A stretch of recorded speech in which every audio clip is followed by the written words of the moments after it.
Hey, I just wanted to say hi to everyone who is watching this video. I'm just going to do a voiceover for it because it's easier than having to, do a script and either remember it or come up with some kind of teleprompter thing. So, yeah, hope you enjoy. So, recently in Australia, there was some controversy around a mural that was painted in Sydney as part of the promotions for the Sydney Gay and Lesbian Mardi Gras. The mural portrayed a near-naked man in a teddy bear mask and bondage gear holding an open beer can near his genitals. This had a striking resemblance to the fairly recent Balenciaga ad campaign that also faced intense backlash and has since been retracted by the company. The Sydney mural received a similar response from many people in the public and ultimately was defaced by locals and as a result erased in its entirety. Since then, left-wing YouTuber Tom Tanuki has made a couple of videos in defense of the mural. In these videos, he interviews its creator, Scott Marsh, and calls anyone who objected to the mural either a homophobic far-right stooge or someone who had been tricked by homophobic far-right stooges. In particular, fairly well-known Sydney rapper, podcaster, and social media personality, Spanian, received special mention for a couple of videos that he made condemning the teddy bear mural specifically, as well as people using the LGBT movement as cover for sexualizing and grooming children more generally. I'm fucking sick of this fucking perverted, putrid shit like a bunch of dead-set pedophiles hiding behind some fucking gay pride, whatever the fuck yous are doing. How far yous want to fucking go? How far is this until yous are showing dicks in the streets now? Huh?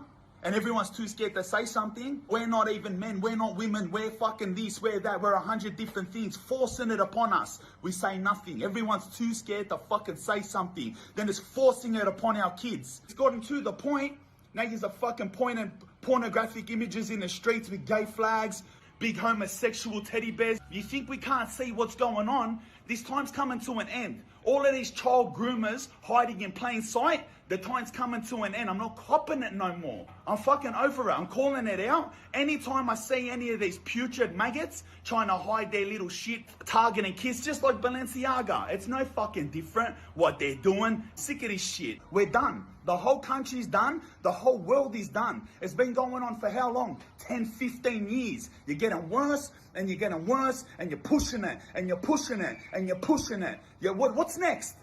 What's next? Walk around the streets naked yourself, masturbating? What's next? What else do we have to accept? Because we're too scared to talk. Because you cancel everyone else. What else? What else do you want to be called, huh?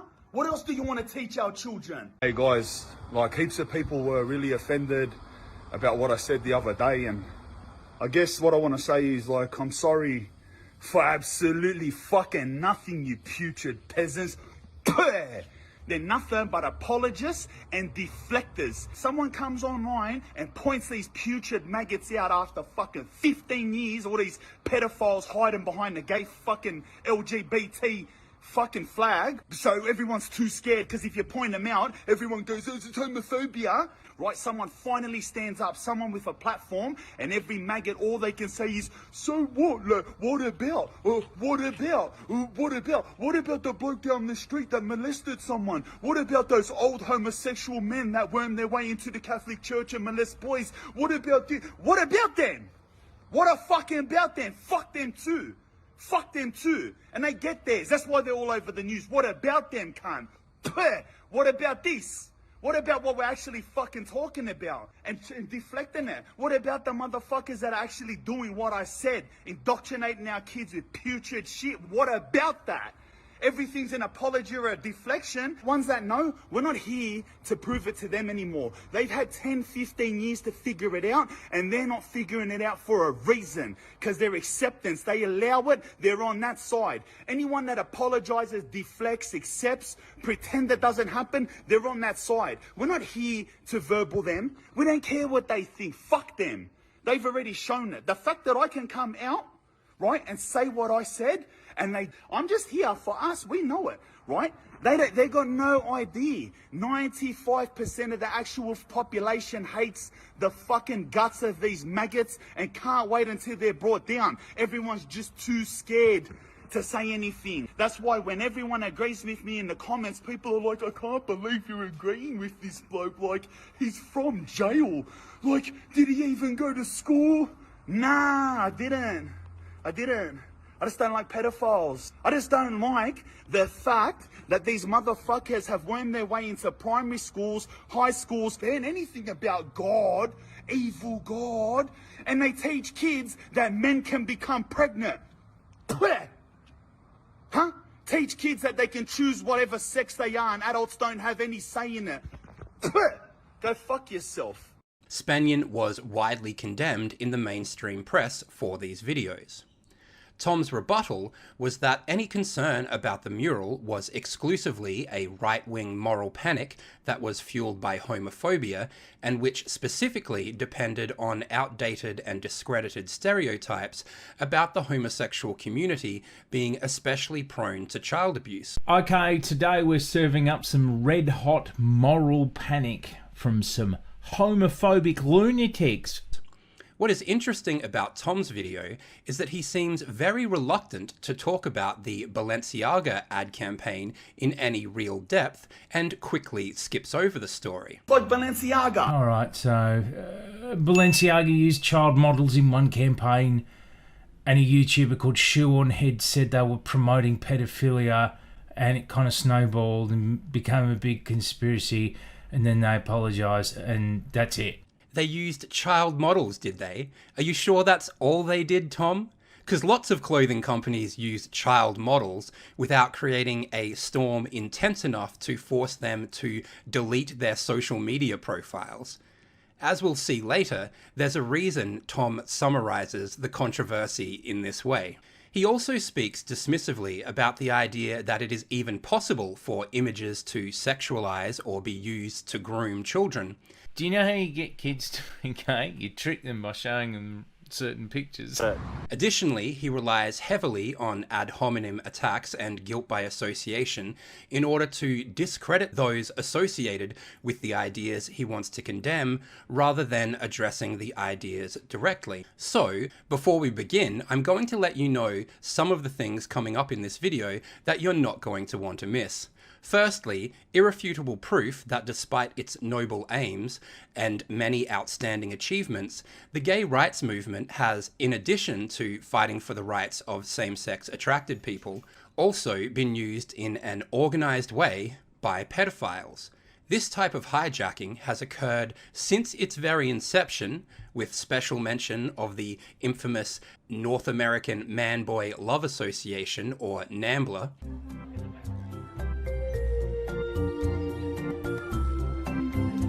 Fellow NAMBLA members, it is great to see you all here.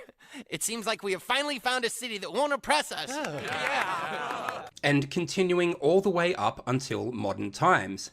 Evidence of this will not be based on speculation, but instead on the statements, actions, and criminal convictions of key figures in the gay rights movement, queer theory, and the modern-day alphabet coup catastrophe. But before the gender theists run off to say their 50 Hail Marys for even having watched this far, please also know that I will be detailing the involvement of certain gender-critical organisations with men who seek to destigmatise pedophilia. So there's a little something for everyone. Contrary to Tom's claim that people only care about the sexualisation of children when it's related to the corporate LGBT movement, I believe that the more accurate claim is that Tom himself only cares about child sexual abuse when it's conducted by political opponents like the Catholic Church.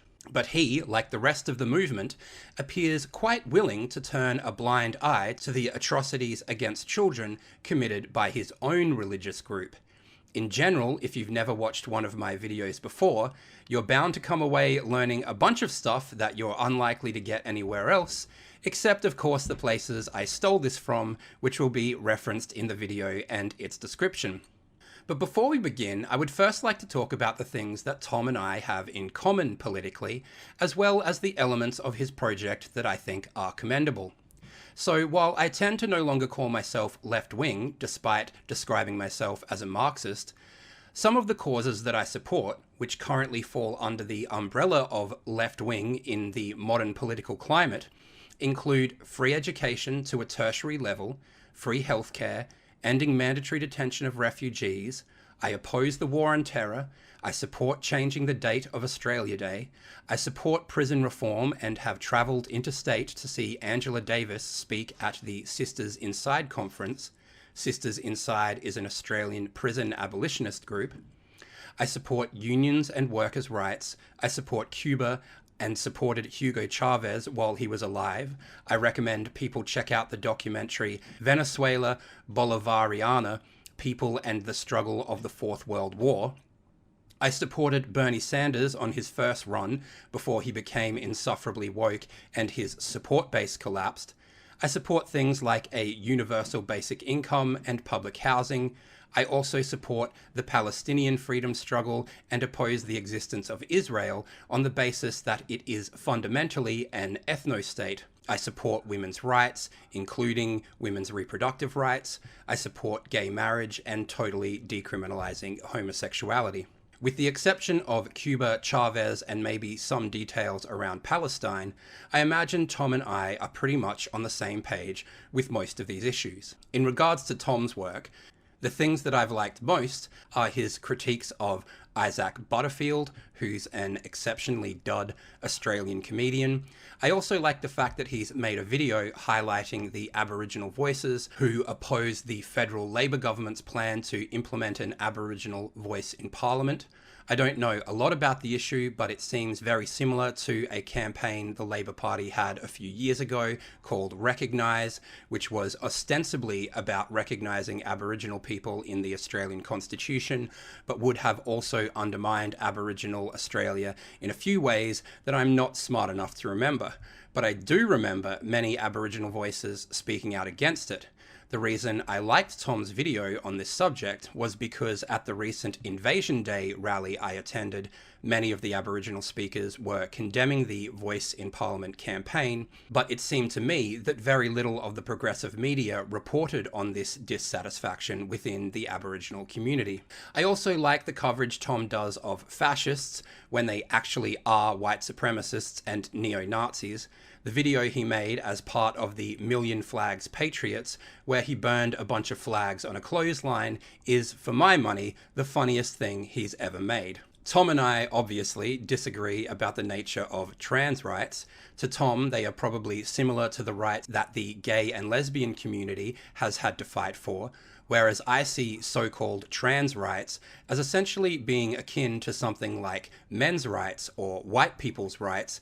However, the way this is obscured is by making it linguistically difficult or impossible to accurately refer to biological sex by inventing a new lexicon devoted to this purpose. So, for instance, the fact that trans men don't benefit from the erasure of single-sex spaces in anywhere near the same way that trans women do can be hidden by the term trans folks, or Tom's favourite, my queer friends. So in that sense, whereas Tom sees being trans as equivalent to being gay, I see trans as equivalent to believing in astrology or Scientology.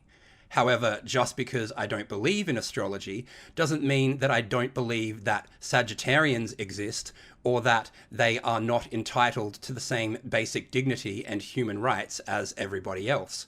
However, as much as they exist and are entitled to rights, they are not entitled to have their self-perception as Sagittarians validated by anybody else or recognized in law, so keep it in church. On that note, I would like to profile left-wing critics of gender ideology. 1. Exulansic, 2. Dansky, 3. Kay Yang, 4. Karen Davis, 5. Benji from GNCcentric, and 6. Cattinson. I mention these people because one of the strategies Tom and his ilk like to use is to pretend that only dickhead conservatives like Matt Walsh oppose gender ideology. However, none of these women are politically conservative, and anyone looking for a left-wing critique of gender ideology should check out their work. I describe myself as a gender atheist, and probably the best summary of these ideas that I have seen in recent times is Exulansic's video. Exulansic responds to Michael Knowles' "We cannot ban transgenderism." But you can check that out on your own time. Now that we've gotten the basic similarities and differences between Tom and myself out of the way, let's get down to the issues at hand. The first thing Tom does is to describe criticism of the mural as right-wing moral panic, as mentioned earlier, dismissing the idea that images could be used to sexualize or groom children. This struck me as a bit odd because about 15 years ago, Australia's most prominent left-wing think tank, the Australia Institute, was involved in a major lawsuit with the department store David Jones over claims they had made about David Jones advertising being responsible for sexualizing children. It was a very controversial claim to have made, and my understanding is that had the Australia Institute lost this lawsuit, it could have been costly enough to put them out of business entirely. This would have dramatically reshaped the political landscape in Australia. Instead, David Jones eventually withdrew the lawsuit. In 2008, Australian news website Crikey reported that, quote, "Documents obtained under Freedom of Information laws appear to support claims by the Australia Institute that retailer David Jones used advertisements that intentionally sexualized children as young as 10, according to the director of advocacy group Kids Free to Be Kids, Julie Gale. The documents reveal a brief outlining that the girls aged 10 and 12 should be portrayed as, quote, slightly more adult and sexy, end quote. So, here we have an instance where one of Australia's leading left-wing think tanks not only believes the crazy right-wing conspiracy theory that images can be used to sexualize children. Okay, you trick them by showing them certain pictures. But where they were also able to force a major company in a legal setting to implicitly accept that they had been responsible for doing so. Now, when you read the document that the Australia Institute was being sued over, they spell out some important factors.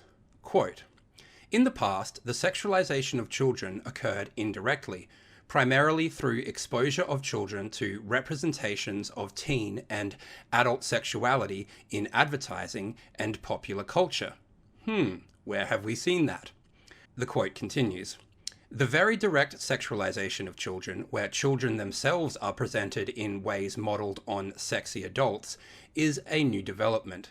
The pressure on children to adopt sexualized appearance and behavior at an early age is greatly increased by the combination of the direct sexualization of children with the increasingly sexualized representations of teenagers and adults in advertising and popular culture." End quote. New quote. "Two specifically sexual risks follow from the sexualization of children, which reduces the sexual distinction between children and adults. Firstly, children may be encouraged to initiate sexual behavior at an earlier age, well before they have full knowledge of the potential consequences. Earlier sexual activity in teenagers is linked to a higher incidence of unwanted sex, particularly for teenage girls, and to increasing potential to contract sexually transmitted infections. Both unwanted sex and sexually transmitted infections can have serious long-term consequences. Secondly, because sex is widely represented in advertising and marketing as something that fascinates and delights adults, the sexualization of children could play a role in grooming children for pedophiles, preparing children for sexual interactions with older teenagers or adults. This is of particular concern with respect to girls' magazines, which actively encourage girls of primary school age to have crushes on adult male celebrities. At the same time, the representation of children as miniature adults playing adult sexual roles sends a message to pedophiles that, contrary to laws and ethical norms, children are sexually available. End quote. New quote. In this paper, the metaphor of corporate pedophilia is used more specifically to refer to advertising and marketing that either seek to present children in sexually suggestive ways or seek to sell products to children using overt forms of adult sexuality. This encapsulates the idea that such advertising and marketing is an abuse of children and contravenes public norms. End quote. New quote. Broadly defined, sexualization is the act of giving someone or something a sexual character. Childhood development includes a distinct sexual dimension prior to puberty, so the acknowledgement that children have a sexual dimension is not in itself of concern. However, sexualization of children documented in this paper captures the slowly developing sexuality of children and molds it into stereotypical forms of adult sexuality. When we use the term sexualization, it is this capturing and molding process to which we refer. It is essential to ask whose interest such sexualization serves and at whose expense it occurs. Now we have some idea of what exactly the term sexualizing children refers to. I'm going to play the first 10 minutes of Shoe on Head's Balenciaga video because I think it does a good job of summarizing the controversy, added to which the backlash she received from the woke, including from YouTuber Vaush and his audience, which is not surprising since Vaush has a long history of defending literal child pornography. This backlash has many similarities to the one Spanian faced, despite the fact that, unlike with the Sydney mural, there was nothing to suggest that the Balenciaga campaign had anything to do with the corporate LGBT movement. Hello everyone. Today we are going to be talking about the creepy Balenciaga photo shoot you may have heard of, how I helped accidentally kick off Balenciaga Gate, the bizarre defenses of the photo shoot, and how I lost friends over it. No, I'm not joking. So for those of you who don't know, because I sure as hell did not before all of this, Balenciaga is a high-end fashion clothing brand that sells ugly shit like this for thousands of dollars. I personally do not buy Balenciaga clothing. I am not a filthy capitalist. I buy my clothes on Amazon, like a good socialist. Anyway, the company is currently under fire for their new holiday collection photo shoot. And when you see these photos, you will probably understand why. One was a little girl on a couch with a very worried, sad look on her face, surrounded by alcohol and holding a teddy bear that was wearing a full BDSM harness. There was other pictures of the girl laying on the couch, as well as another shot of another sad little girl on the bed surrounded by Balenciaga items, chains, and a whole ass leash. A little weird, a little sussy. Like, the pictures just gave you bad vibes. But anyway, to make things even worse, right on their homepage, right next to that photo shoot, was a photo of a purse on a desk. Seems normal, right? But the only visible paper sticking out from under the purse, the only piece of paper with any text on it, conveniently right there, was a court case related to child pornography. Creepy. Coincidentally, 2 days before this all hit the internet, Balenciaga left Twitter. Not only did they delete their Twitter account, but they deleted every single photo off of their Instagram page. Why are you running? Why are you running?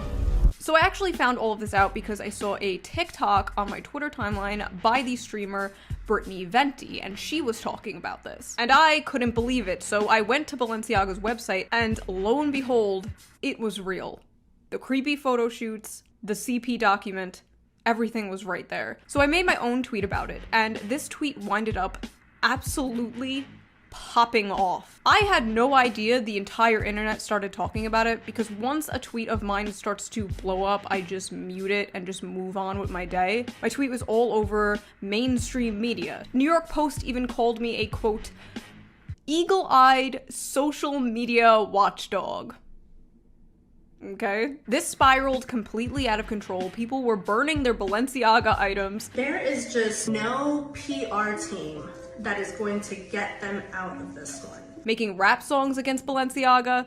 Now I burn Balenciaga. They keep coming for our kids, now we need to follow. Designer brands that they hide, I know hell is hotter. Even vandalizing Balenciaga stores. Also, just so everyone knows, I am not suicidal. Just in case news comes out that I was found with 3 designer bullets in the back of my head. And I don't think Brittany Venti is either, so if either of us, we do not have information that will lead to the arrest of Hillary Clinton. The best part about this, though, has to be I was fact-checked by Twitter, and this is what they said. Although Shu often makes comments to cause amusement or laughter, this is an authentic Balenciaga marketing photograph. It contains an excerpt from the US Supreme Court opinion in United States v. Williams, which upheld a part of federal child pornography law.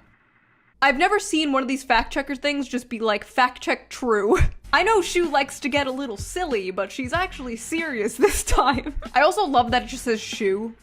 Like, Twitter and I are just on a first-name basis now. Now, you're probably asking, Shu, why would a high-end fashion brand pull this, like, Where's Waldo shit? Well, there are a few theories. The most obvious one is to just look edgy and subversive. Nothing like a good old controversy to get eyes on your brand. So if this was some kind of pathetic attempt at an attention grab, they sure got attention and much more. I wouldn't put it past corpos to do some weird attention whoring like this, and I definitely wouldn't put it past the fashion industry. The other theory is that this is just a little wink, a little nod to the other freaks in the industry. Think the Wilhelm scream, but for like little St. James tourists. Finally, Balenciaga, the brand itself, came out and apologized.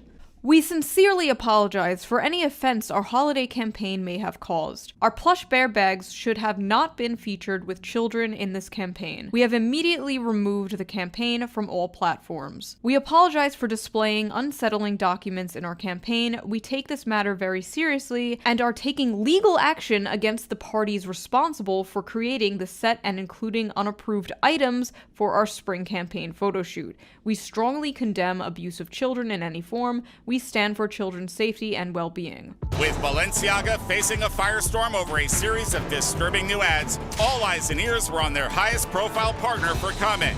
Kim finally released a statement on Sunday calling herself disgusted and outraged. Meanwhile, her ex-husband, Kanye West, after going on InfoWars and saying, quote, "There are a lot of things I love about Hitler," ran defense for Balenciaga. And now all of a sudden, everyone is so outraged and focused on Balenciaga, but then we're still aborting our kids. We're still fornicating. But, oh, we don't wear Balenciaga now.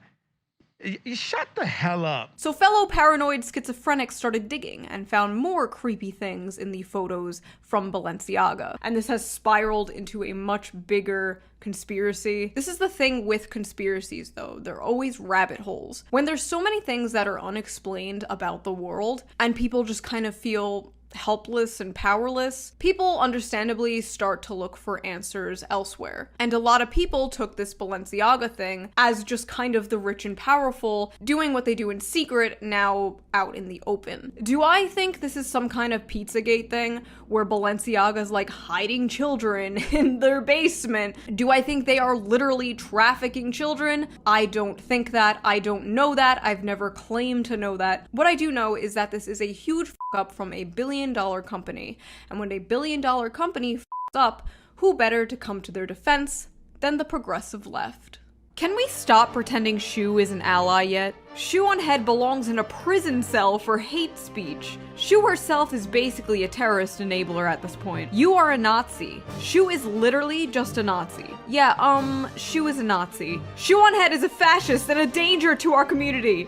This is your daily reminder that Shu on Head is a Nazi. I'm sick of Shu on Head. She needs to go. No more. I think that if a button to deplatform her existed, we should push it this instant. Do you think reporting her vids would do anything? Hate speech and all? How about we mass report her Twitter? F Shu. This crosses a line. Shu is a cum dump enabler for fascist violence. Who'd expected anything else from a Nazi bimbo hag? She's fundamentally the enemy and should always be treated as such. People like Shu and Matt Walsh are the types of people I believe committing acts of violence against is morally justified.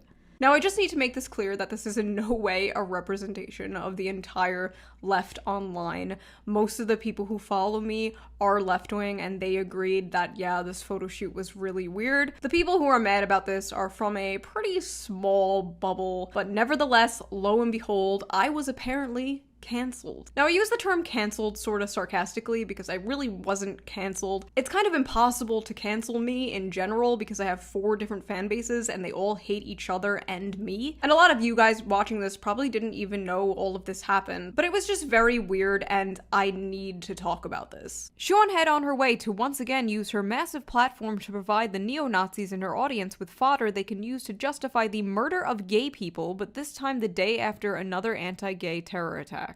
I'm sorry. Where are the gays? My post had absolutely nothing to do with LGBT people. The Balenciaga thing in general had nothing to do with LGBT people. Where did this come from? This guy took a random response to my tweet and implied I was responsible for someone else's opinion and therefore fueling hate crimes against gay people. I'm just confused how Balenciaga posting an ad of kids holding stuffed animals and fetish gear turned into LGBT groomer discourse. Did I miss something? Look at the quote tweets and replies to her tweet thread from her followers. I have 500,000 followers on Twitter. I have over 1 million subscribers on YouTube. I am not the retard wrangler. There were a few people, not that many, who took my tweet and ran with their own narrative of it. I cannot control the opinions of other people. And a lot of these people aren't even in my audience. They're just random people on Twitter who found my tweet because it went viral. That is how a public forum works. If someone is egregiously being homophobic or harassing people in my replies, I'll just block them. There's nothing else I can do. What do you want me to do about the opinions of other people? Why don't you focus on what I said and did?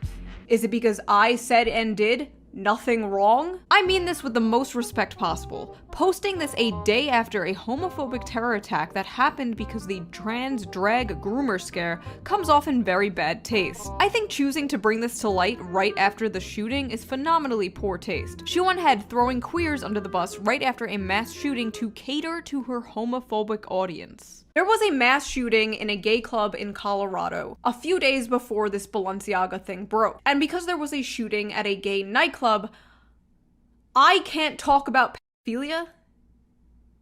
What? To shitpost the LGBT community on Trans Day of Remembrance is so disrespectful, I don't even know what to say. Same vibe as criticizing veterans on Veterans Day. Let me get this straight. Criticizing a fashion brand for pedobaiting on Trans Day of Remembrance is the same as criticizing veterans on Veterans Day? Bro, you don't even need the far right at this point. You're doing their job for them. What the Spanian actually ended up saying something pretty similar in a video which I believe was released after Tom's response. Right? Don't fucking bombard, don't tag me in your little we hate gay shit, homophobic shit. Listen, if you're dumb enough like these other woke cunts and think, oh, you're teasing gay people, if you think that's what I'm doing and you're gonna jump on board like we're gonna fucking go around teasing gay cunts and tagging this, nah, brother, it's not what it's about. If you're dumb enough like them to believe that, you can fight each other. The other 90% of us know what it's about. So fucking don't tag me in your stupid shit about fucking gays and fucking lesbians and shit like that. You let them do what they want, right? We worry about what we're worrying about, right?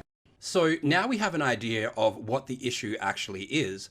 One of the factors that I think is particularly important to discussions of the Sydney mural specifically is something that the Australia Institute talks about on page 5 of its document on corporate pedophilia.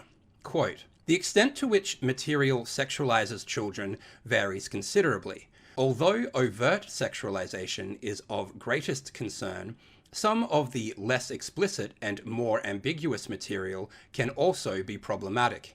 For example, the boy and girl in the Maya catalogue advertisement in Figure 1 might be interpreted by a parent to be a brother taking care of his sister, but be interpreted by a child to be a boy checking out a girl of the same age. As a marketing medium, this less explicit material may be more successful since one image can send two quite different messages, one to the parent and another to the child. End quote. I think that this is pertinent to this discussion because I don't think that this mural was created with the intention of sexualizing children. I just don't think that the guy who made it, or many of the people who supported it, really cared whether it did or not. For example, one Twitter user who engaged me on the subject said that the Balenciaga ad campaign was just created by some edgelord designer knowing people like you were easy to fire up into a frenzy. End quote. But since when was an appeal to edgelording something that was accepted by the woke? And are you now going to apply this same logic to 4chan as well? Do you seriously not think that the Kekistan flag was created knowing that the woke were easy to fire up into a frenzy? In the same way that the woke freaked out about the fact that the OK symbol had been repurposed by edgelords as an inside joke about Nazis, which was then eventually actually used by actual Nazis, the FBI has confirmed that organized pedophiles do a similar type of in-group signaling. This may have been what was happening with the printout of the Supreme Court document relating to child pornography in the Balenciaga photos. It seems that at least one person involved had an understanding that what they were doing involved sexualizing children. However, Scott's mural had a different origin. It was originally designed as a piece of war propaganda depicting Vladimir Putin instead of the furry design which he ultimately painted. Now, I'm sure Scott would say that the image of Putin wasn't war propaganda, but instead was about gay rights. My position is that something can quite easily be both, and it quite often is. It's well known that the West uses its position as a champion of progressive causes as justification for waging war.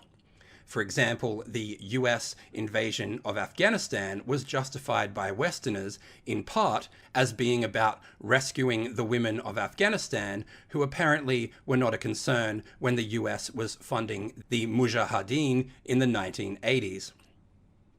Likewise, if someone had painted a similar mural in the beginning of the Iraq War, it would be obvious that the purpose wasn't just to highlight that Saddam Hussein was homophobic, but specifically that the US and its allies are waging a good war for the rights of humanity. In fact, the creators of South Park, Matt Stone and Trey Parker, who both supported the invasion of Iraq, pretty much did this on a global scale when they portrayed Saddam Hussein in a homosexual relationship with Satan. Likewise, similar justifications are often used to support Israel's oppression of Palestine. Conservatives will say to LGBT groups protesting in support of Palestine, "Don't you know the Palestinians would throw you off a building for being gay?" As though that somehow justifies Israel's genocide of Palestinians. So, originally, this mural was simply a piece of woke war propaganda. No big deal. But for whatever reason, Scott Marsh decided that this wasn't the way to go, and at the last minute made a decision to obscure Putin's head with a furry costume, specifically a teddy bear head. This is one of the things that the mural's supporters seem to be uncomfortable with describing accurately. It's not a man wearing a bear's head. It's a man wearing a teddy bear's head specifically, i.e. a children's toy. Just as the Australia Institute document spoke about one image presenting different messages to different audiences, I think that this mural does the same thing. To the creator, and people aware of the original design, this was a funny in-joke about bears in the gay community and bears in Russia. To the adult general public, it was a man wearing a teddy bear mask and bondage gear holding an open beer can near his genitals. An image which contained many of the same elements present in the recent Balenciaga photos. To small children, the idea that the bear's head was even a mask may not have been readily apparent. To a small child who is used to seeing media depicting teddy bears, which often speak to them as an audience member directly, it may have been perceived merely as a teddy bear with an almost naked man's body. Obviously, that involves some speculation, but I don't think it's an unreasonable idea that a small child who is only aware of teddy bears from children's toys and associated media, and not from the fucked up adults who dress like them to have sex, would read this image in a dramatically different way to either adults in general or the people who created the mural specifically. One piece of evidence that I think is pertinent when assessing Scott's intentions for the mural is how he talks about another of his pieces known as Dick Wings. This is Scotty Marsh again. This is Scotty Marsh's Dick Wings. The Dick Wings I've been doing for years. They were actually a response to... I went to Los Angeles one year with my girlfriend, and there's those fucking corny angel wings everywhere with fucking people taking selfies and shit with them. Yeah. I was like, fuck, it'd be good if they were all tiny dicks and they just didn't realise till they got home. So that's how the Dick Wings actually started, as a troll to, like, Instagram models, basically. And then at Mardi Gras, I was like, oh, it's a fucking great Mardi Gras gag. I do a few rainbow ones sticking around town. Everyone has a laugh, you know what I mean? So I do that every year. I've been doing it for fucking years, so... Do you know how you get kids to be gay? You trick them by showing them certain pictures. Exploiting single frames of pornography in the family films. You're so evil, Scotty. Yeah. We've got ourselves a regular Tyler Durden here. So there's 3 points to make here. The first is that, in order to not take allegations of sexualizing children seriously, instead of calling it sexualizing children, Tom consistently calls it turning your son gay or turning your son into a gay communist. That way, he gets to look clever by heroically smashing this straw man to pieces. The second point is that we see Tom's inability to comprehend that sexualizing children can take place through the use of images. And finally, we get to see that sneaking sexualized imagery into public is one of the things that Scott Marsh has been doing for years, which he finds hilarious. That's when you'll catch a flash of Tyler's contribution to the film. So, from this basis, I don't think his intention with the teddy bear mural was necessarily to sexualize or groom children. I just don't think he cared if it did, which is why he hasn't apologized and why he is championed by people who dismiss the possibility that images are capable of sexualizing or grooming children, such as Tom Tanuki. Tom's second major defense of the mural centers around the notion that any critique must rely on homophobic stereotypes about gay men, which are assumed to be a necessary component of any criticism around sexualization or grooming as it relates to the gay community. This relies on saying one true thing in order to obscure other realities. Yes, it is true that homosexual men have historically been vilified as child predators. However, it is also undeniably true that child predators, in a deliberate and organized way, have used both gay rights and the trans movement as cover for advancing their own agendas, just as they've used the church, the medical establishment, the Scouts, and many other institutions in a similar way. But to suggest this has never happened within the gay or trans rights movement is both historically inaccurate and dangerous. To prove the extent of these efforts, I will use both historical and current examples that should be undeniable to anyone who is even vaguely impartial. The first example is Henry Hay, aka Harry Hay. Henry Hay was an American gay rights activist, communist, and labor advocate. He has been described as the founder of the modern gay movement and the father of gay liberation. He also was a staunch advocate for NAMBLA, the North American Man-Boy Love Association, which was a group advocating for pedophiles. Fellow NAMBLA members. What is particularly outrageous is that up until 1994, NAMBLA was a member of the mainstream group, the International Lesbian and Gay Association, which was a peak body for gay rights in the US. In July 1993, the United Nations Economic and Social Council granted consultative status to the ILGA, allowing it to take part in meetings and conferences as an observer, while NAMBLA and several other pro-pedophilia organizations were members. So, to clarify, while season 5 of The Simpsons was on TV, NAMBLA was an accepted part of the mainstream gay rights movement. Ay, caramba! It was only because the UN decided that it could no longer grant this type of official recognition to a group that consisted of other groups which openly supported pedophilia that meant NAMBLA, along with several other groups with similar politics, were finally kicked out of the movement. During the period that they were part of the mainstream, NAMBLA supporters were making a very similar argument to the argument that Tom is making, which is that to call out the pedophiles that were using the gay rights movement for cover would damage the rights of gay people and harm the movement in general. Obviously, looking back on it, it's actually the complete opposite.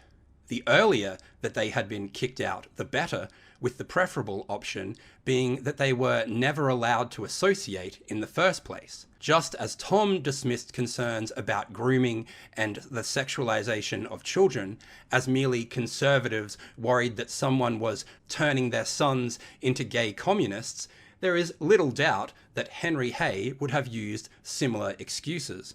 What is interesting is that the criticisms of groups like NAMBLA that came from within the gay rights movement were often led by radical feminists and lesbians, the exact demographic which is overrepresented in the people that today's gender theologians call TERFs. To see evidence of this, you can read Allen Ginsberg's Wikipedia page, which reads, in her 2002 book Heartbreak, Andrea Dworkin claimed Ginsberg had ulterior motives for allying with NAMBLA, as though doing that in and of itself wasn't an issue. In reference to his one-time friend Dworkin, Ginsberg stated, quote, "I've known Andrea since she was a student. I've had conversations with her where I said I've had many young affairs with men who were 16, 17, or 18. I said, 'What are you gonna do? Send me to jail?' And she said, 'You should be shot.' The problem is, she was molested when she was young, and she hasn't recovered from the trauma, and she's taking it out on ordinary lovers." Part of the reason that the interaction between Andrea Dworkin and Allen Ginsberg was not unusual is that the most prominent advocates of queer theory, which is distinct from gay and lesbian people, despite also using them for cover just as NAMBLA did, have often and openly and on an ongoing basis advocated for pedophilia. This will likely come as a surprise to many people who self-identify as queer, no doubt in part because talking about this undeniable history has become forbidden in the political circles in which they associate. People familiar with my channel will know about the discussion between myself and the Australian expat YouTuber who goes by the name of Bad Empanada. I engaged Bad Empanada after I saw him make a couple of videos which made 3 critical points that other lefties would normally steer clear of. These were as follows. 1. Michel Foucault is a pedophile. Michel Foucault is also known for advocating for removing age of consent laws and is the founder of postmodernism. The second was that the YouTuber Vaush has made a series of highly disturbing statements that are supportive of child pornography. And the third is that if the statements made by Vaush were made by another YouTuber, Vaush's fans would instantly think that it was more than enough basis to call that person a pedophile. The issue Bad Empanada faced subsequently, and has yet to be able to address, is that Michel Foucault is not the only postmodernist with a history of advocating for child sexual abuse. In fact, what is regarded as the founding document of queer theory contains open pedophilia apologia. A little while ago, Derek Jensen gave a speech where he compiled and condemned many statements that had been openly published by prominent queer theorists which defended child sexual abuse. I took the footage of this speech, edited out most of the heckling, and cut it together with a David Cross stand-up bit on sexual abuse in the Catholic Church. It was a great video, and I was awesome for doing that. Then, about a month ago, An Australian breadtube adjacent gender theist named Bad Empanada made a video about how he believed that Michel Foucault had sex with minors as a sex tourist. Commonly called the godfather of queer theory. Who is Foucault? Who is Foucault? Who wants to learn about how Michel Foucault was a pedophile? That is a fact. Michel Foucault was not just a pedophile, but a sex tourist pedophile. And he offers pretty convincing evidence for his argument. The troubling thing is that Bad Empanada stops there. He doesn't make the connection to the rest of queer theory, even though there is open pedophilia apologia in what is considered to be the movement's founding document. And since you're not believing me, quote, this is in the founding document of queer theory. Like communists and homosexuals in the 1950s, boy lovers are so stigmatized that it is difficult to find defenders of their civil liberties, let alone for their erotic orientation. That's in the founding document of queer theory. The only hint that Empanada might give to having an opinion on the rest of these creeps is when he says that he doesn't believe the stuff about postmodern Marxism. Now, I'm not saying this because I think we need to discount everything that Foucault said. I don't believe that he was a postmodern neo-Marxist. I found a lot of use in a lot of his theory. As an anti-postmodernist Marxist myself, I also agree that there's no such thing as postmodern Marxism. It's an absurd notion, like a male woman or a female man. However, what this statement may also be a nod to is the idea that Empanada understands that some people think that the nefarious pro-child sexual abuse agenda of queer theory extends well beyond its godfather to other members of the furry clergy. But only Empanada himself would really be able to confirm that. Regardless, his video was reason enough to dust off the old Derek Jensen clips and put out a new video, which I did. Bad Empanada has yet to respond. Then something amazing happened. Bad Empanada, on his second channel, Bad Empanada 2, put out a video discussing all the evidence that has been publicly compiled of Vaush advocating for various forms of child sexual abuse. There's like a master post on some subreddit that just like lists all the evidence of Vaush being a pedophile, so I wouldn't even have to go over it myself. Vaush is obsessed with pedophilia and child porn. In fact, and this is going to be a real hot take, I have yet to hear a convincing moral or legal argument as to why possession of child pornography should be illegal. Actual child pornography. So yeah, that's fucking gross.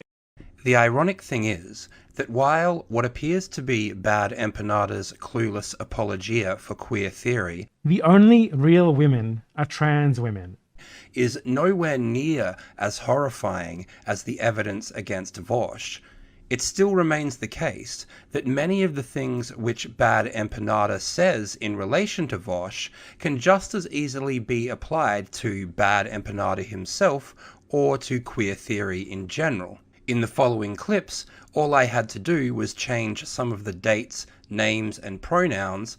Other than that, the arguments have overwhelmingly been left intact. I was living in a devil town. I mean, he said that same thing like 5 times, yet somehow we're supposed to believe that it's not incredibly suspect that he would bring that up so much for some reason. Like, I'll tell you right now, no one who is not like a secret pedophile would say anything like that. Maybe like once, like as a joke or something, a really shitty joke. But not like consistently over the course of decades. Now, they have stopped saying this since then because they realized how absolutely untenable it is for them as someone who wants to make money online to keep saying shit like this. So they have tried to dial it back. There's so much more. He said that exact same thing so many times. It is beyond suspect. Jesus, man. Like, there's no context where anything that they are saying here is remotely not suspect, okay? Normal people don't utter the words that they are uttering here. This is not a thing that people would ever even think to say unless they actually think this. Normal people do not think about the ethicality of boy lovers. Even having this thought indicates queer theory. Probably a pedo. I'm sorry. And he makes that comparison between child porn and blood diamonds, which makes no sense whatsoever. Because obviously, you can never have ethical child porn. You could have ethical mining of diamonds. But like these are not things that you say unless you are invested in boy lovers or forms of incest being moral or legal in some way personally, okay? If Professor ContraPoints fans saw this level of evidence for someone being like a covert pedo, for basically anyone they dislike, they would absolutely accept it as more than enough. ContraPoint is now dealing with alcoholic depressive bouts because of the drama she's received. In this instance, for including a trans medicalist in a 12-second segment. Things are not going well. Yet instead, because it's you know, they're fucking A member of the clergy of furries. they defend this shit, this absolutely abominable shit. They have Been bringing this up since 1984. They have been on this train for a very long fucking time. This is not normal. Anyone who does not think about child porn often would talk about it this much. The only time that I've actually ever even thought about child pornography in the last like 2 years is because of queer theorists. The only time that I talk about it is in regards to Queer theorists defending pedophilia or forms of incest constantly. For years and years and years, queer theorists talked about it Communism openly. is based. Did pretty much everything aside from outright saying that queer theorists likes kids themselves. And then only stopped doing so once he realized that it was looking pretty bad for them in terms of their profile. Like communists and homosexuals in the 1950s, boy lovers are so stigmatized that it is difficult. Like queer theorists. It's always like look at that sort of clip and they're like, oh no, it was just Gail Rubin was making a comparison between this exploitation involved in both, blah blah blah blah blah. What she's saying there is trying to equate pedophilia or forms of incest with normal things like communists and homosexuals in the 1950s. Right? It's like the same thing as if I were to say like, oh, you know, the Holocaust is the same as me having to get a COVID passport. Right? In that respect, I would be diminishing the significance of the Holocaust and making getting a COVID passport sound far worse than it is. So when you compare communists and homosexuals in the 1950s to pedophilia or forms of incest, what you're doing is normalizing pedophilia. That's why they are saying that. They are trying to make it seem less bad than it really is. God, this is the best Christmas ever. Next thing, God, this is long, man. There's a lot of material here. Like queer theorists identify themselves like ironically as a pedophile, and they try to reduce the severity of pedophilia or forms of incest, like the moral severity of that so often, so consistently, or at least they did before he realized it was bad for their brand. And there's such a long history of it that you can't look at this evidence and say that there's not something fucked up going on here. I wouldn't be surprised if this would be probable cause for like a fucking FBI raid or something. If someone tipped them off, like, honestly, what the fuck? There's so much here. Queer theorists Trying to equate two things that are not even remotely equatable. Like communists and homosexuals in the 1950s, boy lovers. Two things that are not even remotely equatable because they he wants to make child porn seem more acceptable because from the looks of it, there's very good probable cause to believe that queer theory is pro pedophile. Most people, if they were able to disconnect themselves emotionally from someone with this amount of dirt right out there, such a long history of like apologizing for or identifying with pedophiles or like child porn and stuff, defending it, and what they are doing there is a defense, make no mistake, you would think that they were a pedophile. The only reason to think otherwise is because you like this creator. It's more than enough evidence for anything like anything short of like an actual judicial proof, like an actual court conviction. This is more than enough. Like the average person in Professor ContraPoints community, if they saw this exact same evidence but for Destiny or someone who they didn't like, you know, like fucking Caleb Maupin or someone, they'd be all over it. It's only because it's queer theory that they're not. There's more than enough evidence in all of the shit that I clicked there, and that's not even all of it. I've seen more than that. Far more than enough evidence there for us as like normal people. You know, we aren't a court of law, but we are normal people to consider queer theory to be pro pedophile. You would think that that amount of evidence, that amount of compounding evidence altogether, where an ideology is incredibly obsessed with this subject, or at least they were incredibly obsessed until they realized it was bad for their PR, talks about forms of incest and pedophilia so fucking much with actual evidence that Michel Foucault was a pedophile. Like this is indefensible. Anyone who like the fucking talking points that they have who goes around the internet like defending queer theory from pedophilia allegations is a reprehensible piece of shit too. God, this is the best Christmas ever. Yeah, I have never heard anyone else, aside from actual out-and-out pedos, defending child pornography like trying to equate it with things that it's not remotely equivalent to, like talking about how nice we need to be to pedophiles, etc. constantly. Just the pure volume of it and the consistency from 1984 to after 2006. It's absolutely overwhelming. The ideology is very likely to be pro a pedophile, though the only way that we can know for sure is if the FBI gets in there and checks out those fucking hard drives. But apparently this is not enough for Professor ContraPoints' community. Like, this is just immeasurably overwhelming evidence. In one of his videos, Bad Empanada asked why it is that it is so taboo among liberals to acknowledge that Foucault was a pedophile. My suggestion to him was that it is taboo because if you acknowledge that Foucault was a pedophile and you were to remain consistent with your analysis, you would also have to acknowledge that queer theory in general has a long history of doing the same thing, even from its very inception. You will notice that none of these claims about these queer theorists are based on hearsay or rumour. They're based on the actual published works of queer theorists themselves and the positions they publicly held. I suggested that Bad Empanada would be unable to acknowledge these similarities because to do so would see him expelled from his current political community. I made 3 attempts to contact him regarding these arguments, and he has gotten extremely hostile every time and never responded to the criticisms directly, which is pretty hilarious coming from a guy who regularly boasts about how people won't debate him on stream, yet he can't even reply to what I said in a video with all the time in the world to think about his response. I imagine Tom Tanuki is going to end up in a similar position. Now, jumping forward to more recent history, there are similar creepy developments in the purest form of queer theory, that of trans ideology and its associated neoliberal eugenics movement. The trans movement in general has always been based on some very sketchy ideas around children's ability to consent to adult activities, such as cosmetic surgery on one's breasts or genitals, or being able to realistically consent to making permanent decisions regarding adult concepts, such as never being able to have an orgasm in the future. This will be elaborated on shortly. But before we do, there are 2 famous examples of children who were flown by their parents to the third world to be castrated when such surgeries were illegal in their own country. These 2 examples, which are currently championed by the neoliberal trans eugenics movement, are Jazz Jennings and Jackie Green. The abusive relationship between Jazz Jennings and his mother has been detailed in Exulansic's series I Am Jazz's Waking Nightmare, which also explores the numerous medical problems Jazz now faces as a result of these experimental interventions. Yeah. How was the date?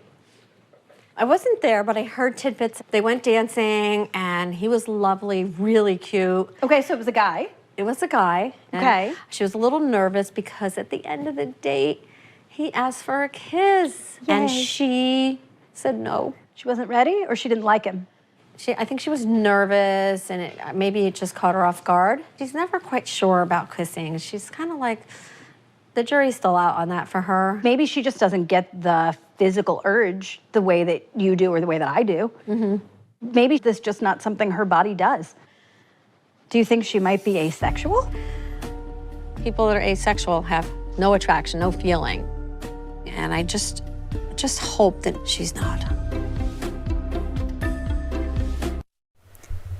Even Marcy Bowers, otherwise known as Jazz's surgeon, the one that argued with Dr. Justice Ting, whose name has to be a joke, about whether it was a disfiguring scar or a sulcus as they operated on Jazz's pseudo-vagina on camera. What are you cutting there? Right here? Yeah, why? Because it's scar, Jess. I don't like it. Yeah, but there's scar everywhere. If you don't have to cut this, why would you cut that? We can just advance it to there. Jess, let me go. But it doesn't make any sense. Why do you need to cut that? Because this is a disfiguring scar. How do you know it's not a disfiguring scar? That's just a sulcus. These are the 2 labia. I mean, you may be right, but we don't know. Jess, why don't we just open this up and then see what this looks like? Let me go, Jess. Let me go. I'll never let go. I promise. Even he's come out and said that puberty-suppressed kids don't develop sexual function. And so now they're going to try to recast it as an identity. Like, oh, do you think he's asexual? Could he just be asexual? I don't know. I hope not. When I harass him about it, he gives me conflicting answers. I can't figure that out. They cut his genitalia off. They used a knife to actually sever it from his body, and they threw most of it away after stunting it for years with drugs. And what remained, they inverted. And now he's forced to dilate it every day, or else she's going to dilate it for him.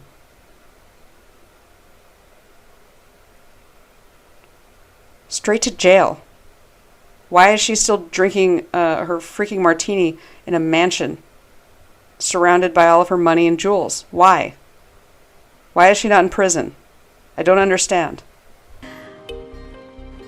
Meanwhile, Jackie Green's mother, Susie, explained in a TED Talk how her husband's homophobia towards their apparently gay child was intense enough to both traumatize her son and threaten her marriage. Jack was my first child. I thought I knew what to expect, but really I started to notice that as soon as he got mobile and could express himself, he was gravitating towards things that you would see as stereotypically female. But I wasn't bothered. That didn't faze me at all. As far as I was concerned, children should be allowed to play with whatever they want to play with, even if it doesn't fit the norm. And at the childminders, when I went back to work, Jack's favourite outfits were the tutu and the Snow White costume. And again, that was fine. But not for Dad. So Jackie's dad struggled, and he blamed me. His thoughts were that because I allowed the Polly Pocket and the My Little Pony, that I was facilitating and encouraging. And I disagreed, and it caused tensions. What I had come to the conclusion with over sort of the years up until she was about 2 was that I had a very sensitive, quite effeminate little boy who was probably gay. But Jack's dad did not approve of our child's effeminate behaviour. And it created such tensions that we ended up in couples counselling. We went to couples counselling, and what they said to us as parents, that we had to agree. No matter what it was that we agreed upon, we had to agree.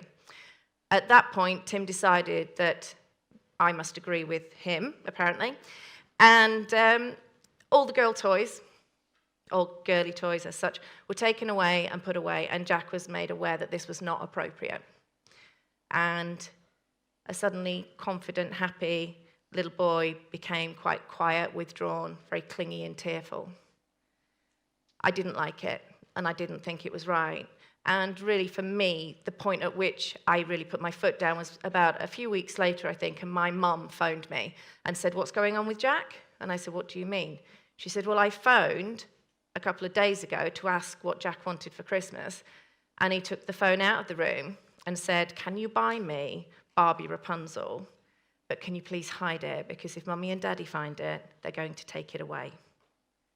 And I realised that I was shaming my child and their toy choices, and the toy embargo stopped. But I went to my GP because I was lost and I did not know what to do. And she raised her eyebrows and she went, "Ooh, that's interesting," which wasn't really very helpful because I was hoping for some direction. And then she wasn't the first, and she certainly wouldn't be the last person to tell me that it was a phase. It's quite a long one by now, wouldn't you say? And that she would grow out of it. But she didn't. And what happened was she kept reiterating, "I'm a girl, I'm a girl, I'm really a girl." 6 years old, she asked me when she could have the operation to make her a girl. And it was really hard for me as a parent to watch the devastation when I told her that she had to wait until she was a grown-up before that could happen.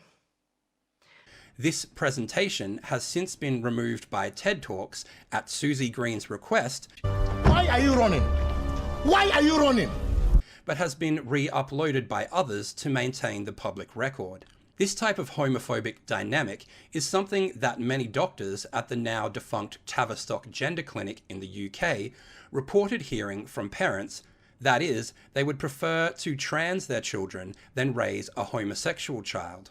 Young people struggling with their gender identity may be referred to England's only specialist clinic, the Gender Identity Development Service, or GIDS, based at London's Tavistock and Portman Foundation Trust. It's a difficult area to work in, and last year, following serious staff concerns over children's welfare, the Trust conducted an internal review of the service. It recommended areas for improvement, but did not identify any immediate issues in relation to patient safety. Yet evidence, exclusively seen by Newsnight, reveals serious tensions at the heart of GIDS. We've seen well over 100 pages of transcripts of interviews conducted with staff as part of the review. They make a series of claims. Staff say they were discouraged from going to the lead safeguarding officer with concerns about children's welfare. They say decisions about medical treatment were taken too quickly. And they say that some parents appear to prefer their child was transgender and straight rather than gay, pushing them towards transition. The transcripts have been voiced in this film by actors and edited for clarity, but the words were all relayed by GIDS clinicians to the Trust's medical director as part of the review process. Let's pray that I am wrong. Because if I am not wrong, very many vulnerable children have been very poorly treated and will be left with potentially a lifetime of damage here. We're not talking about little things. The reality is, by not doing anything, children are potentially still being medically mismanaged. When a child is assessed by GIDS, they may be offered a drug called a puberty blocker. These stop a young person's body developing breasts, periods, facial hair or a deeper voice. The NHS has recently updated its guidance on these drugs, acknowledging that little is known about their long-term effects or what impact they might have on children's brains and bones. GIDS has said in the past it finds itself caught between people who want these treatments to be given quickly and those who think they shouldn't be given at all. Many children referred to GIDS are extremely distressed and have complex needs. The clinicians we've spoken to say there's often lots to explore before medication should be considered, but they say there's wide variation in practice. It's claimed in the transcripts that many staff are worried and openly discuss their fears. Maybe we are medicating gay kids, maybe we're medicating kids with autism, maybe we are medicating traumatised children. And if we are, we're doing bad things to these vulnerable kids.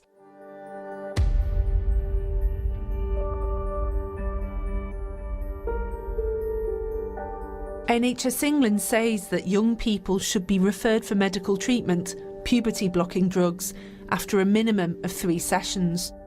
But the review heard from several staff that one member of the GIDS leadership, Sarah Davidson, would refer children for treatment after only 1 or 2 appointments.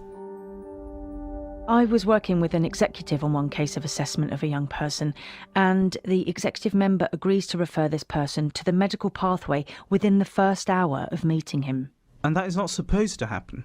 Absolutely, it should never happen, because this is a pathway that will lead to huge changes for this young person. You know, it could lead to potentially infertility and so on.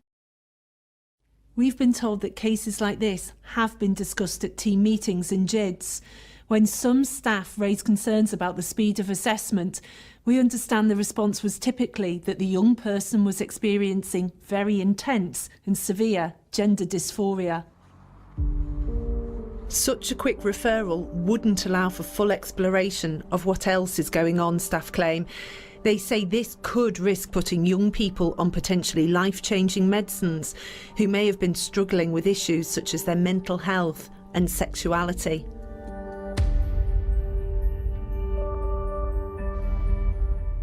Homophobia in families is mentioned in all of the transcripts Newsnight has seen.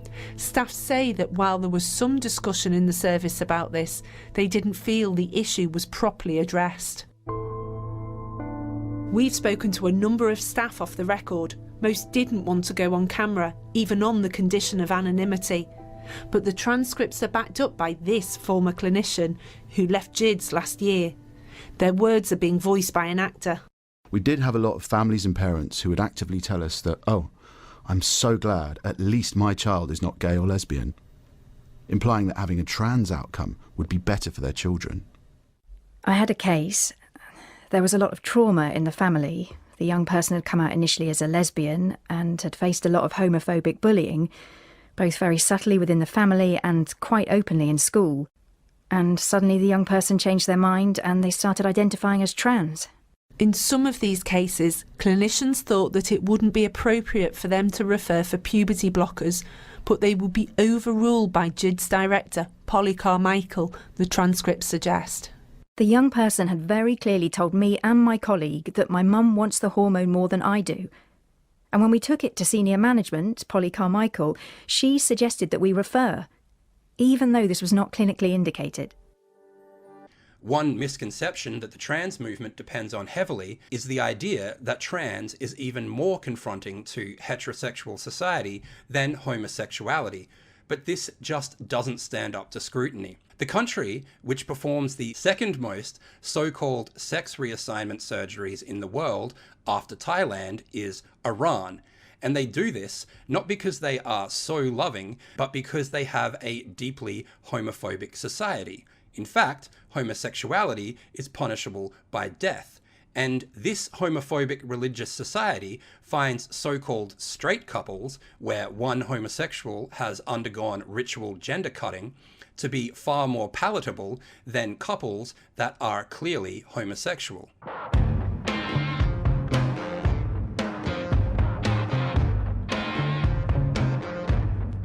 I got the boat, but not the lake.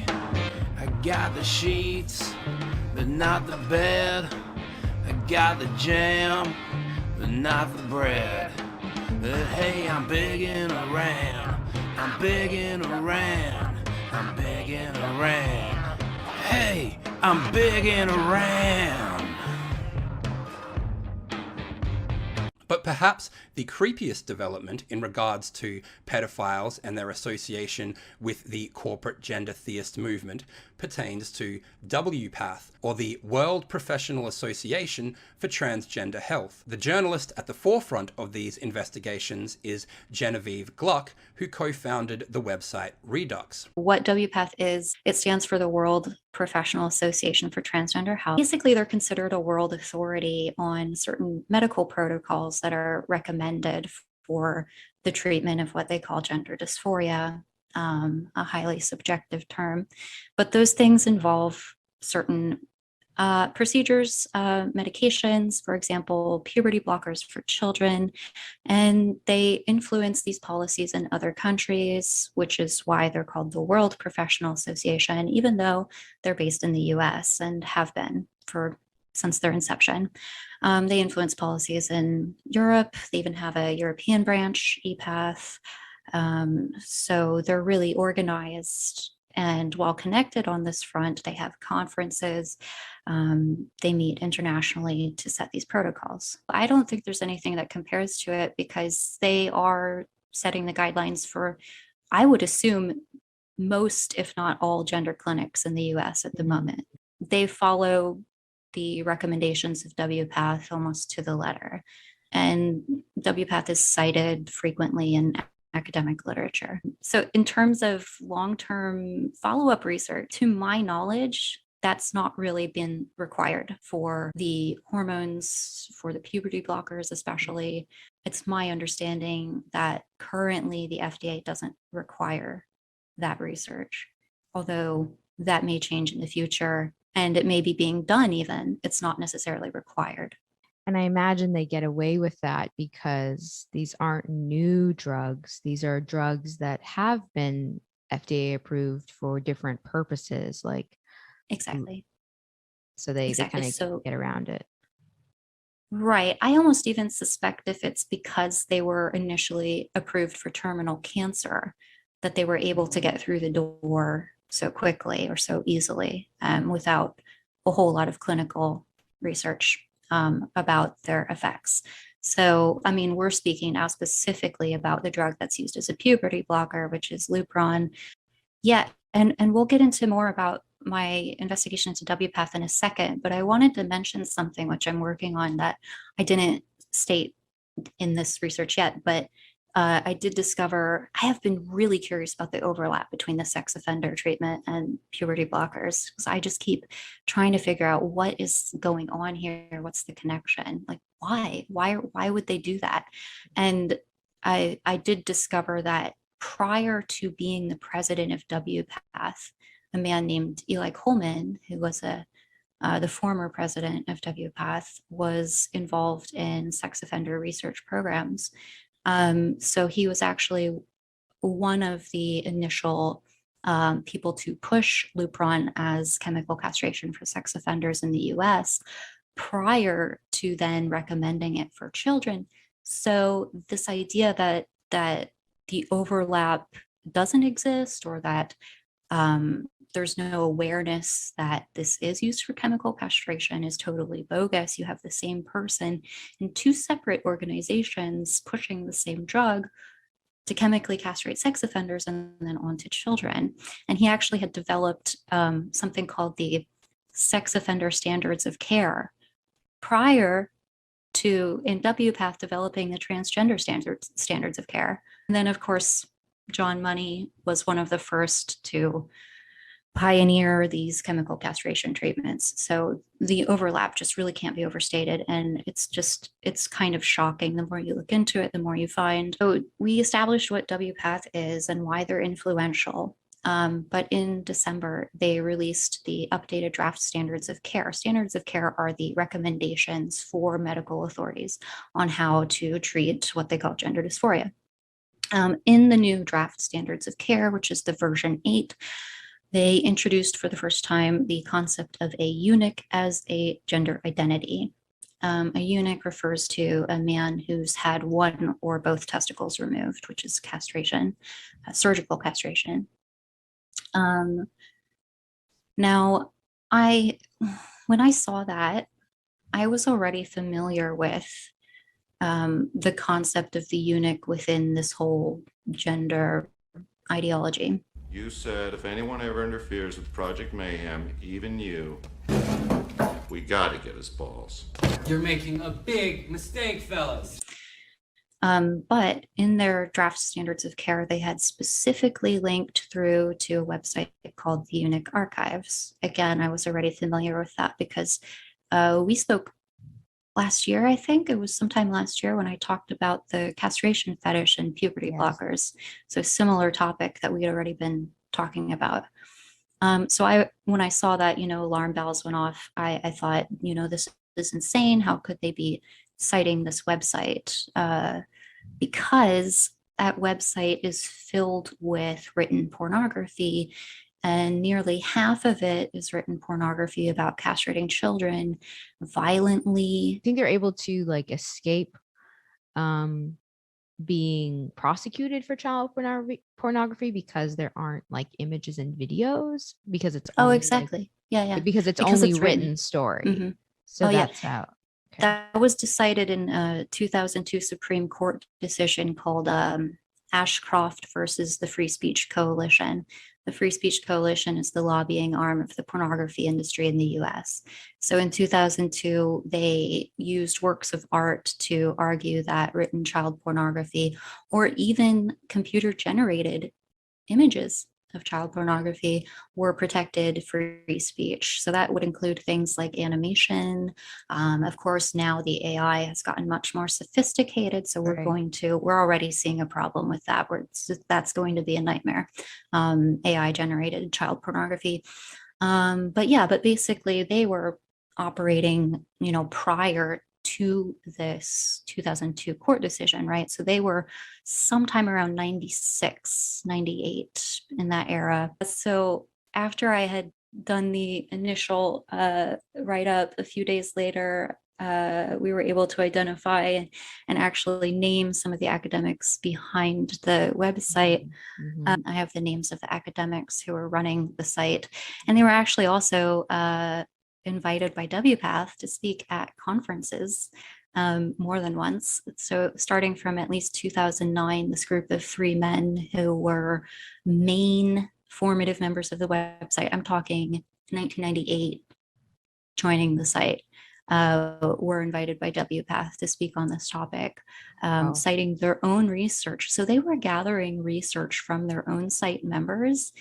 We're saying that site members who are writing child pornography about maiming and torturing children were outsourced as resources for information for studies that were used and presented at WPATH conferences, which is mental. It's mental. How is that even? That's not ethical. How is that ethical? You're asking people who write child pornography to give you their impression of what kind of medical care they would prefer, which is madness in itself. Right. They're framing it as like they are the experts on child. They're the experts gender because, dysphoria, and because their own desire is what makes them the expert, apparently. Right. Like, who is running WPATH? Well, currently Marcy Bowers, who is responsible for Jazz Jennings' surgeries. He's running it? Yep.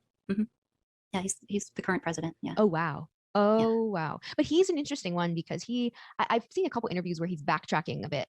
And then people think he's some kind of ally because he's like, well, we think, not every child who says they're trans is actually trans. And everyone's like, good job. He sees the smoke on the hill, and he's getting ready. Yeah. Which says a lot, actually. That's really telling. Yeah. And he, in that Duke University lecture a couple months ago, openly said that all of the children who had been put on puberty blockers at Tanner stage 2, means age 11 or about, none of them have sexual function and never will. And he said that. Openly said that all of the children who had been put on puberty blockers at Tanner stage 2, means age 11 or about, none of them have sexual function and never will. And he said that. Another interesting thing is that people like Vaush, who are trans supporters but also repeated defenders of child pornography, are not an isolated incident. Take the company Etsy, for example. You are not permitted to sell a t-shirt on Etsy that says, "I heart J.K. Rowling," but you are allowed to sell a child sex doll, because one of those things is too hateful for the platform, while the other is apparently acceptable. A similar double standard can be seen in the way the designer of the trans flag, who himself has written pedophilic sex stories, has not been cancelled, and his design is still used, despite it being incredibly socially conservative at best, i.e. pink is for girls, blue is for boys, and being a barely disguised nod to other people that are attracted to children at worst. Again, Redux explains. Monica Helms, born Robert Hogue, designed the first trans pride flag in 1999. Helms has also authored short stories with sexual themes, including forced feminization, wherein men are transformed into women as a humiliating punishment. One story in particular sexualizes a child, and Helms said that the concept came to him in a dream.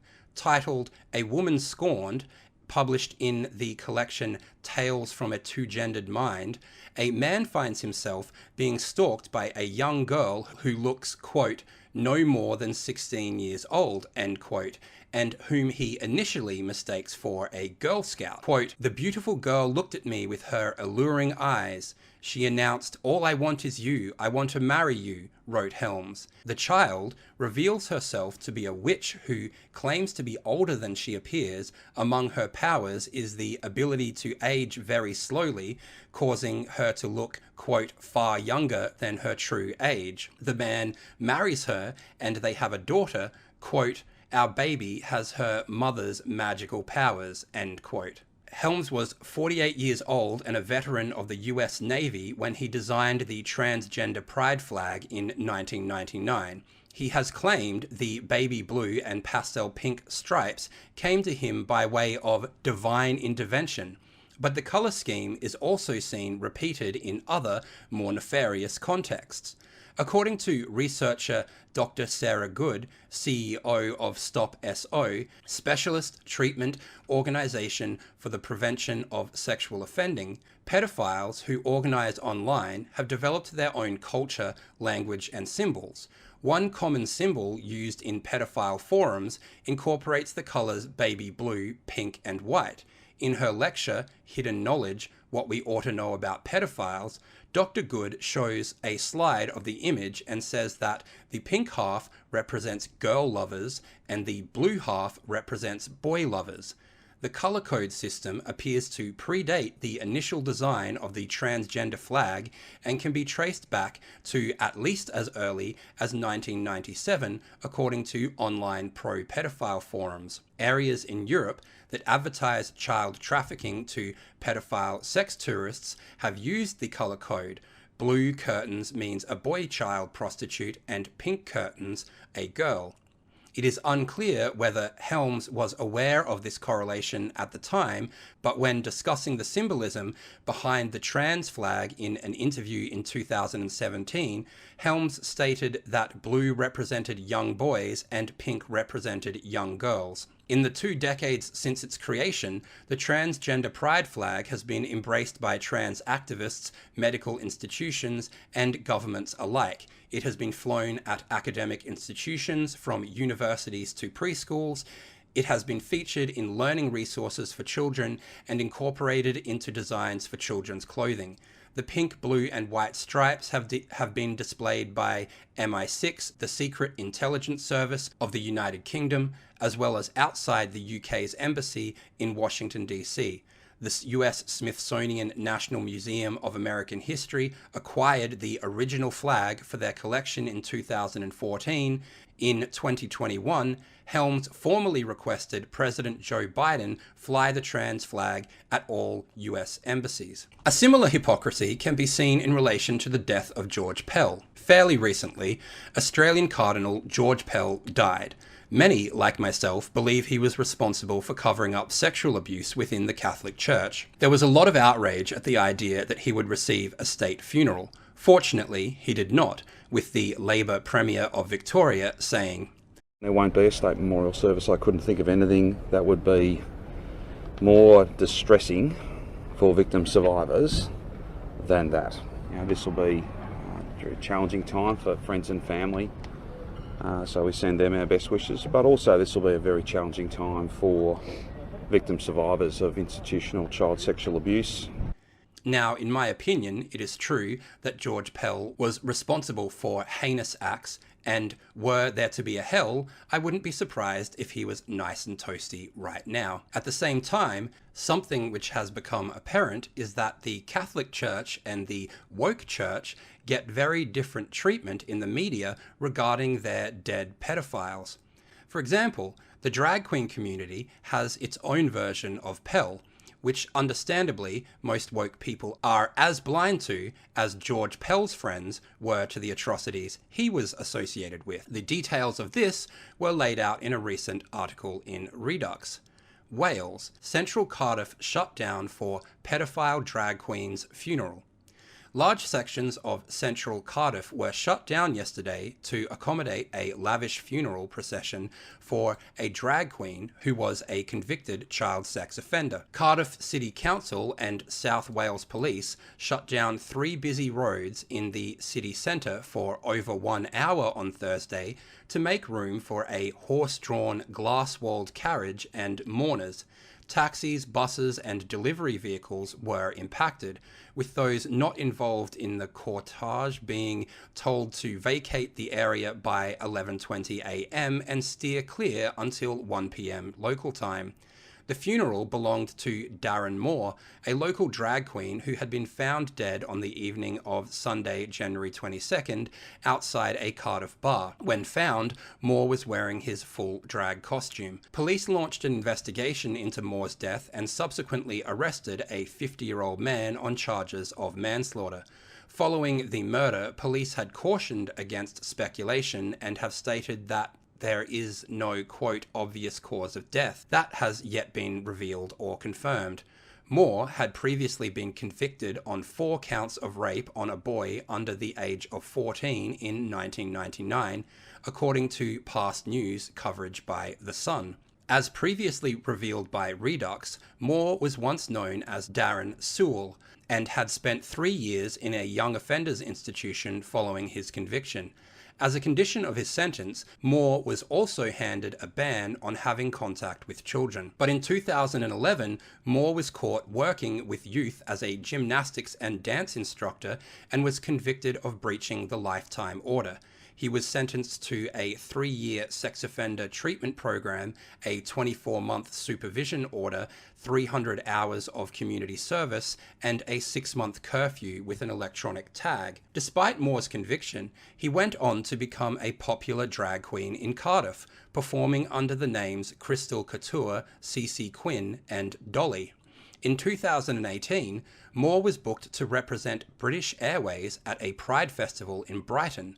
The company later had to distance themselves from him after his past conviction came to light, and clarified that part of the reason why they did not know was because of his name change. 2 years later, Moore exhibited his handmade drag jewellery at RuPaul's DragCon in London.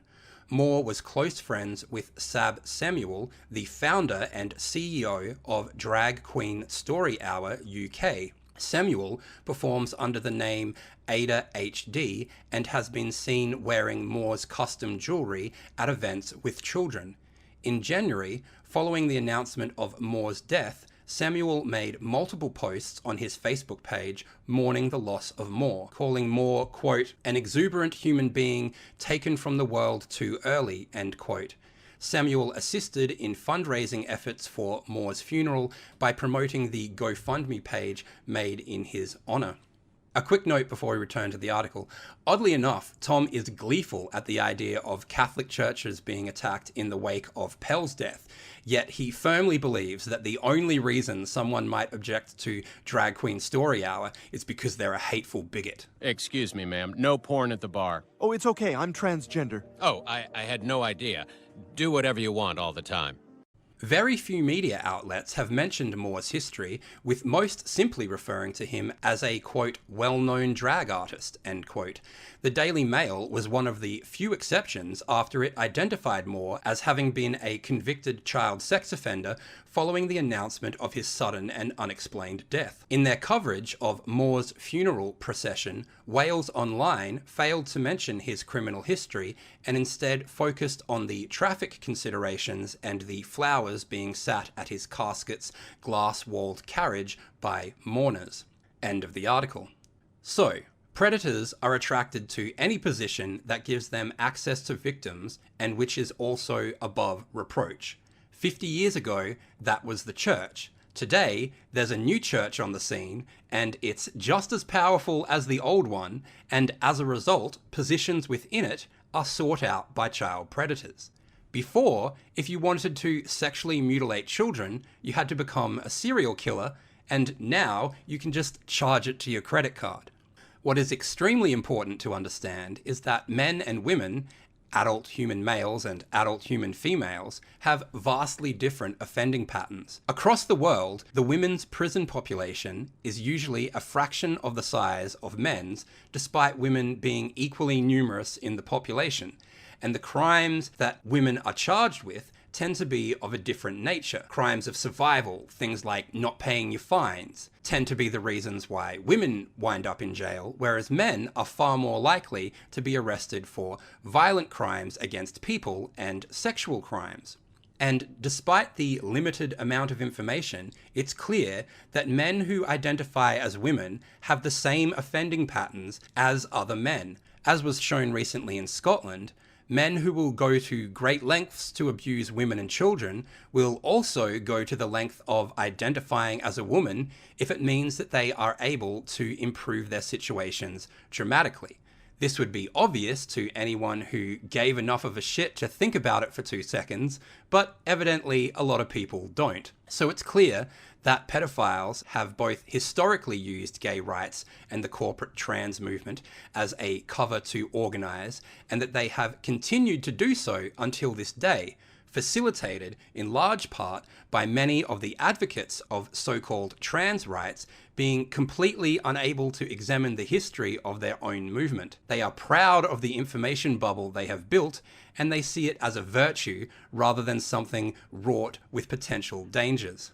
On this topic, Spanian had some choice words to say, which were specifically cut out of the video when Tom showed it to his audience. Right, someone finally stands up, someone with a platform, and every maggot, all they can say is, so what, like, what about the bloke down the street that molested someone? What about those old homosexual men that worm their way into the Catholic Church and molest boys? What about them? What fucking about them? Fuck them too. Fuck them too. And they get theirs. That's why they're all over the news. What about them, cunt? Puh. What about this? What about what we're actually fucking talking about and deflecting it? What about the motherfuckers that are actually doing what I said? And yes, it exists everywhere. It exists they love to say it exists in the Catholic Church. Well, it does. The difference is, it's all over the news. And no one's afraid to say it exists in the Catholic Church. There's major inquiries, court cases all over the world about the Catholic Church. Everyone knows that. And everyone says it openly. That's the difference. It exists in both places, but one, you're not allowed to say it because you get ridiculed. One, they just straight deny. You tell me some Catholics where you say, the Catholic Church is full of pedophiles, and they say, don't say that, we're gonna get you cancelled. That's not true. What about? Because that's what they do. You see the difference? That's the difference. I don't have to come on here and talk about the Catholic Church. Channel 10 does that. Channel 7 does that. Every fucking news network on earth does that. That's the difference. So you can see now why Tom wouldn't want to include that part, because when he's not relying on ad hominem attacks or guilt by association, his other defense mechanism for the mural was exactly what Spanian said. A whole lot of what about?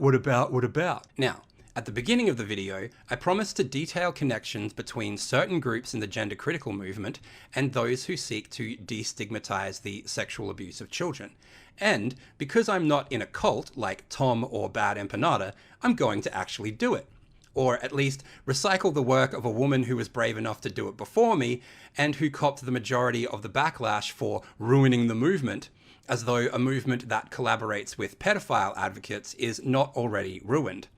Just as the gay rights movement would have been stronger if they told Harry Hay to fuck off the second he said anything about advocating for pedophilia, critics of gender theology are stronger when we do the same to anyone who attempts to use our movement in a similar way. So with that said, because Tom's audience would never be so bold as to listen to people that they're in conflict with, they are probably largely unaware that recently a documentary was produced called Affirmation Generation: The Lies of Transgender Medicine. Now, this documentary is fantastic in many respects for the fact that it contains compelling testimony from several detransitioners, both male and female, who have been through chemical and surgical transition, only to find that this wasn't the solution to the psychological distress that they were facing. This is important because, unlike with pedophiles, the trans movement turns on detransitioners in the same way that the military turns on people who speak out against the war. Both the military and trans have a slogan: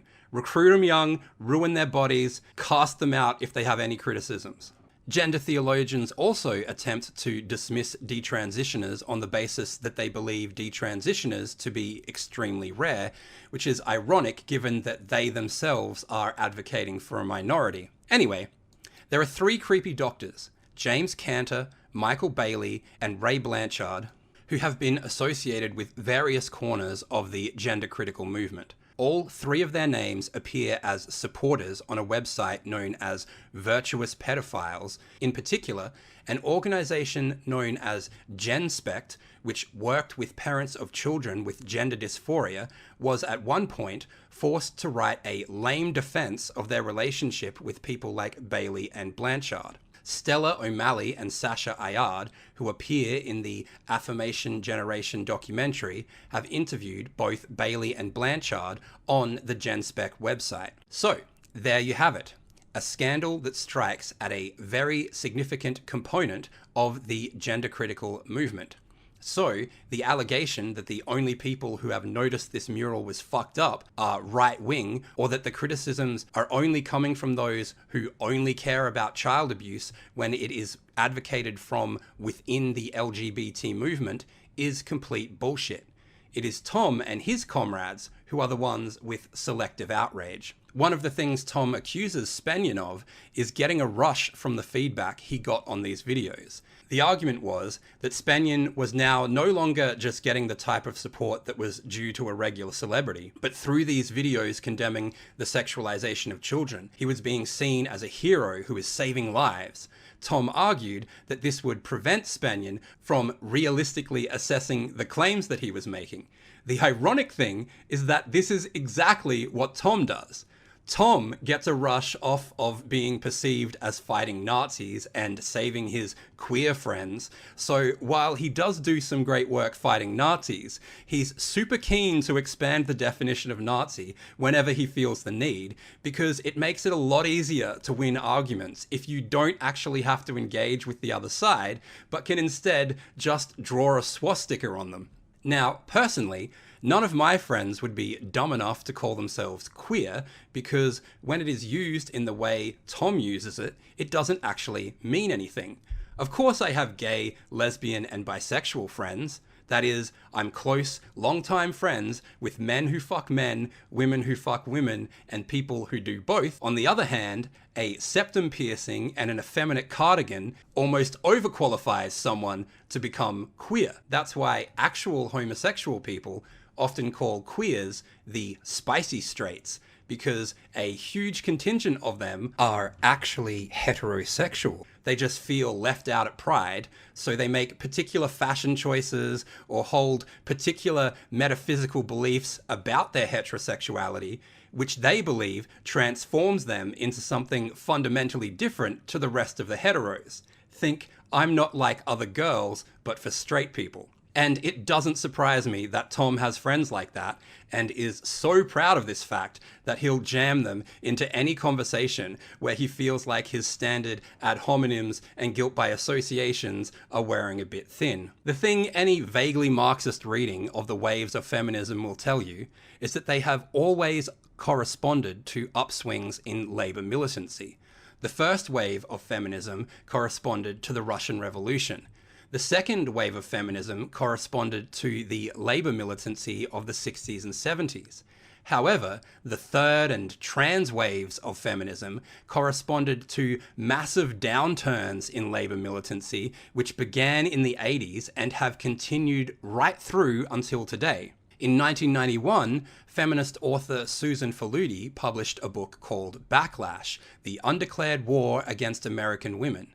The book, about the 1980s, a notorious era for the death of unions, Thatcherism and Reaganism, was also a notorious era for a massive backlash against the gains of second-wave feminism. Over the coming decades, capitalism learned that the best way to do a backlash against a social movement is to position the backlash as the movement itself. Then you can attack critics of the backlash as being anti-feminist. One of the main reasons that the right so readily engages in shitting on gender identity ideology is because the left has been tricked into making a disastrous mistake, a mistake that would be obvious if it had any conception of history. In the same way, I've seen right-wingers promote flat Earth and then seen leftists gleefully shitting on those people. However, this doesn't mean that a round Earth is a left-wing idea. It's just an easy way to own certain people on the right. Likewise, the belief that a man saying the spell, I identify us as a womaness, actually changes him into a woman, does not now mean that believing in material reality is a right-wing idea. It's just an easy way to own a left which has become completely disoriented in the wake of the destruction of the labor movement. The last thing, which I haven't covered but said I would, was the fact that the CIA promoted postmodernism. The essay "The CIA Reads French Theory on the Intellectual Labor of Dismantling the Cultural Left" talks about how the CIA funneled money to pedophile Michel Foucault and other postmodernists in an attempt to displace Marxism from French academia because they were afraid of the impact Marxism could have on their genocidal interventions into various South American countries. A worldview that teaches the history of and the material basis for class society is something that capitalism is threatened by. A worldview that teaches that nothing is real and nothing is forbidden up to and including sexually abusing children is not a worldview that poses any threat to capital at all. Wishing and wishing well for Marley. I fell in love with Mary at a party. I got the blade for your squad, so bring an army. And with the grace of the gods, nothing can harm me. Protected, I've been reborn, resurrected. Yeah, we all children of God and we're connected. Yeah, I've been building a garden for my best men. And way down deep in my heart is where I kept them. I'm blessed and free, but a slave in the dirt. Put faith in my word and made my way through the worst. I got a little caught up in the hatred at first, but now I did the head of Satan and I take him to church. I'm like a sermon with words, serving for work. I got the faith, yo, and saving the